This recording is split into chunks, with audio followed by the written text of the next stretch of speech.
Bonjour Julie Gaillet. Bonjour. Vous co-présidez la deuxième édition du Champs-Élysées Film Festival qui s'ouvre ce mercredi. C'est un festival consacré au cinéma indépendant américain et français. Quelle idée vous faites-vous du cinéma indépendant? Du cinéma indépendant. Alors le cinéma indépendant, alors chacun a sa définition, mais pour moi c'est un cinéma qui justement est sorti par des distributeurs indépendants, même si parfois il est repris dans des gros complexes, mais qui a une vie à l'international, qui a une vie dans les festivals, avant de critiques, avant d'être vu par le grand public. C'est un cinéma qui peut rester longtemps en salle. À l'inverse je vais parler d'un film de studio, où on a un blockbuster qui, si ça ne marche pas, au bout d'une semaine, est dégagé. Mais est-ce que l'argent est un facteur important dans le cinéma indépendant ou pas, ou moins? L'argent, c'est toujours pareil. Pour moi, c'est une question de cohérence. Donc, il faut des films indépendants avec plus de budget et d'autres moins. C'est vrai qu'on voit de plus en plus se creuser un peu les films, on va dire, d'entertainment avec des gros budgets et les films d'auteur. Les films plus ambitieux, vous plus petits budgets. On disait qu'il y a eu un moment cette polémique, mais il y a un moment maintenant sur les films du milieu. Qui est, je pense, la même chose dans la mode, qui est un peu partout. C'est H&M ou LVMH. C'est plus compliqué pour les, pour les jeunes créateurs. L'indépendant, pour moi, c'est ça, l'indépendant. C'est qu'il sort aussi, est aussi distribué par... un autre circuit. Oui, non, enfin, des indépendants qui se battent, qui cherchent disons que c'est pas le nombre d'entrées en salle qui fait forcément la qualité d'un film. Donc il y a des petites perles qu'on découvre dans les festivals et qu'on n'arrive pas à voir, parfois en salle, qui ne sortent pas, surtout les films étrangers.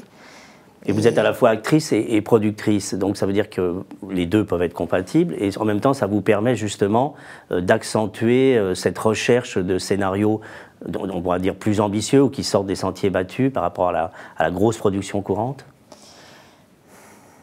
Pour moi, c'est tous des auteurs. Alors c'est ça qui est compliqué, c'est que je pense que, en plus aujourd'hui, quand on voit Batman réalisé par Christopher Nolan, des grands metteurs en scène. De grands metteurs en scène, des auteurs. Enfin,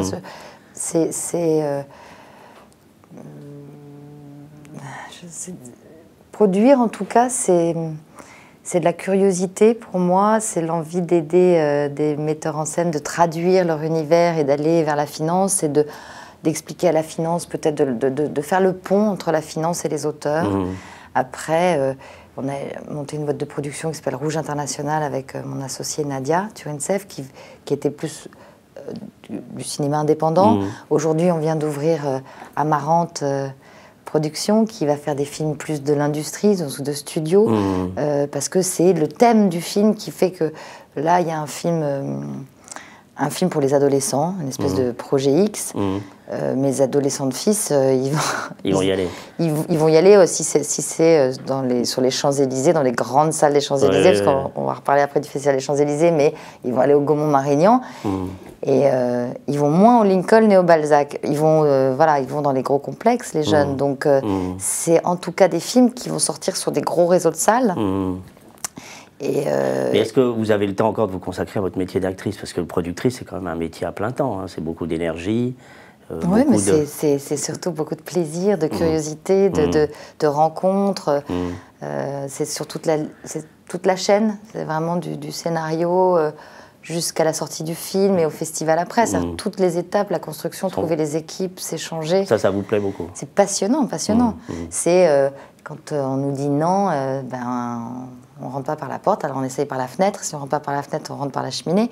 C'est pas lâcher, c'est réfléchir sans cesse à la cohérence du projet, se dire et pas prendre un acteur parce qu'il est bankable alors que ce serait très mauvaise idée pour ce film-là, ça n'a pas d'intérêt. Alors que pour d'autres, c'est important de connaître l'acteur, de se dire il faut que ce soit quelqu'un de connu parce qu'on a envie de rêver. C'est toujours une question de cohérence, et puis d'essayer de traduire, de plonger dans l'univers d'un metteur en scène, dans sa tête, et d'être sûr qu'on fait le même film. Finalement, ce que je fais comme je suis actrice, sauf que là, après, je deviens un peu ça... C'est-à-dire que c'est lui mon œil extérieur. Comme productrice, c'est moi son œil extérieur. Mais de toute façon, l'important, c'est, on est bien sûr de se comprendre, parler la même langue.